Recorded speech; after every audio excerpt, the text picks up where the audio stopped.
Don't ask, I'm going to a pool party later today. I don't really have any joke to actually start this video. Um, Maybe if I just search shitty jokes about England. How do I even introduce Bloodborne? It's the one that Britain. I didn't even know what to expect of this game. This is one of those games that you constantly hear being praised as the best game in the series. However, I do have a personal history of specifically not liking the games that possess that status among fans. So I was kind of hoping to experience the same thing with Bloodborne so I could have a killer thumbnail on this occasion. So after finishing the game, what was my opinion on it? God damn it, this game is nearly perfect. Tonight, Gammon joins the hunt.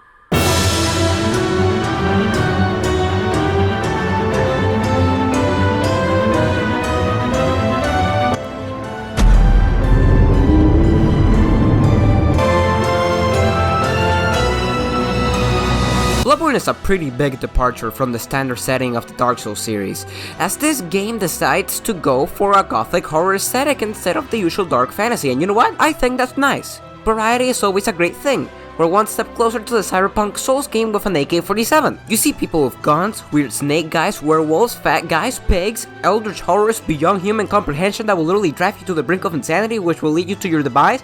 It's the best! I do really like the setting of the game. The eternal moonlight that envelops the whole world is a stunning sight to behold, and it makes for one hell of a world to explore. I think that the world is incredibly well designed. Despite the fact that the entire game takes place in a town, the game doesn't suffer from it as it manages to design unique looking areas like Old Yarnum, the Forbidden Forest, Kanehurst Castle. All these areas are distinct and they make the game come to life. One of my favorite aspects of the game, which I didn't even notice, was how the game made you feel cornered?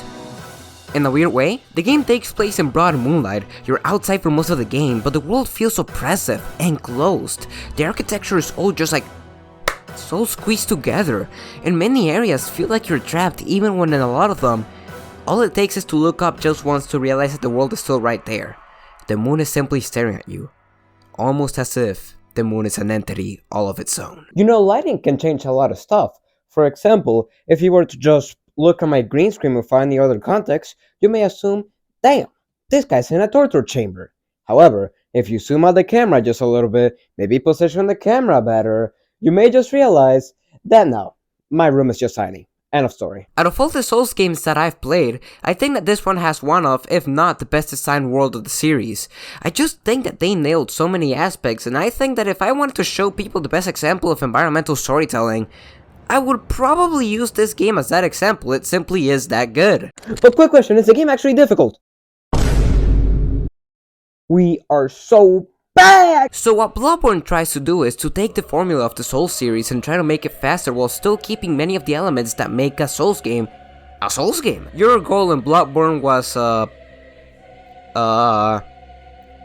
I'm not gonna lie, I completely forgot. I think they said something about transcending the hunt at the beginning, so avoid becoming a furry. The gameplay is easily the best in the series so far. I think that it does everything the prior games did better in multiple ways. And overall, it fucking rules. I don't know what to tell you, man. It just rules. The weapons are definitely the best and most interesting aspects of the game. In the prior games, you got weapons by looting enemies, places, doing weird shit like cutting the tail of one of the bosses.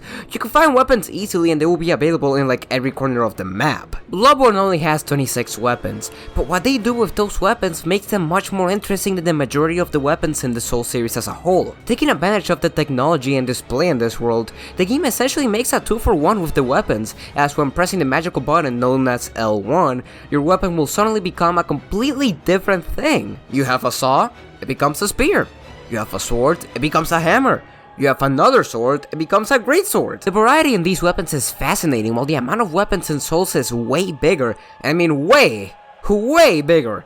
A lot of them do admittedly feel like they are copying just a little bit from each other, but when it comes to the weapons in Bloodborne, all the ones that I tried were an entirely different experience and added an extra layer of replayability into the game. And of course, who could possibly forget the biggest addition to Bloodborne? The gun. In your left hand, you'll be carrying a gun. A tool that in this game has the same effect as hitting someone in the eye with a pebble. but if you hit it just right, it'll give you the chance to do this. The gun is the pairing tool for the game, but just like pairing in the previous games, I didn't really take advantage of the weapon, except for the final boss. I actually used it quite a lot in there, oddly enough. I think that this is a very good addition. Because of the nature of the game, shields are basically non-existent, so instead of having those in the game, they instead chose to focus on pairing instead, which complements the aggressive nature of the game. Bloodborne is a game that more than any other Souls rewards impatience and aggression. You'll be constantly fighting and trading blows with the enemies of the game, and rarely will there be a dull moment in which you or the other enemies will wait for the other to do their move. One of the new mechanics of Bloodborne is the rally system, and this thing it's absolutely magical, and I don't think I'll be able to describe it properly like this, so just give me a second. Fellas, has this ever happened to you? Well, worry not, because I have the new system just for you! Introducing the rally system. Once those pesky enemies decide to take a jab at you and take away your precious HP, you can simply take it back at no additional cost and with no other side effects. You will watch as the health rises, and if you manage to get someone in a parry, then you can just get back that health immediately. The rally system, available in every Bloodborne near you. Buy now! Thanks to the rally system, the player can be much more aggressive in many ways and be rewarded by doing so. However, despite the fact that the game is rewarding more aggression, I would argue that it isn't completely telling the player to mindlessly attack. A lot of the enemies can attack faster and do more damage than the player can heal back, so you still have to be smart about the way in which you play the game. The game is definitely difficult, especially the bosses. My god, the bosses are difficult, but they are also so fun! Many of the bosses are fast and quick and dangerous, but fighting them feels so good. This game and Sekiro definitely are the prime example of the dance, and they do it extremely well. My favorite bosses were probably the Shadows of Yarnheim and Marigold's Wet Nurse, constantly weaving in and out of their attacks and striking back and whatnot.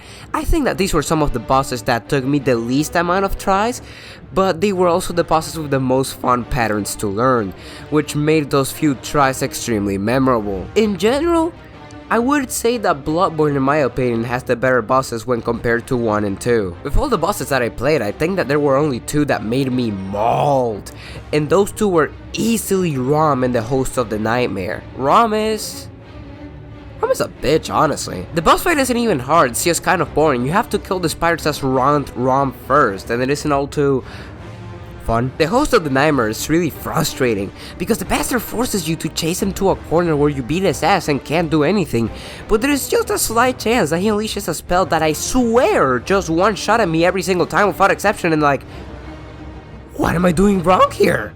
Is it my fault? Did I just not dodge right?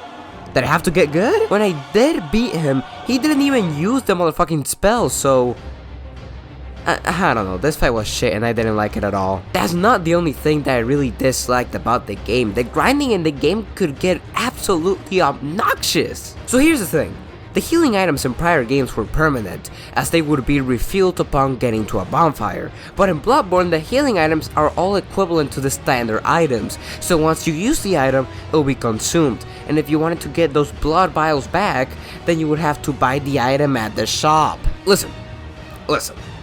If there are some things that I believe a lot of people can agree with me, is that having to do one task over and over to progress to a game could get somewhat annoying.